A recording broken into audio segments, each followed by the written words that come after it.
বিজেপির নেতারা কি আদৌ জানেন হিন্দু সংস্কৃতি কি?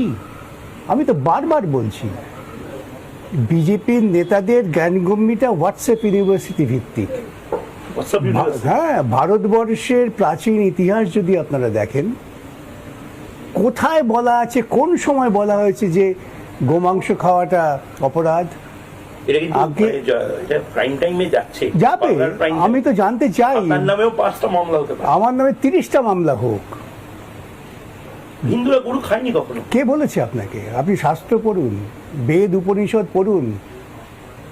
ব্রাহ্মণদের উপাদেয় খাদ্য ছিল গোমাংস, এবং সেজন্যেই আত্মীয়দের বলা হতো গোঘ্ন, অর্থাৎ আত্মীয় স্বজন এলে সেবা করার জন্য গরু মাংস। সহজে সাধারণ মানুষের সভ্যতার বিকাশটা তো মানুষ হয়তো আকাশ থেকে পড়েনি।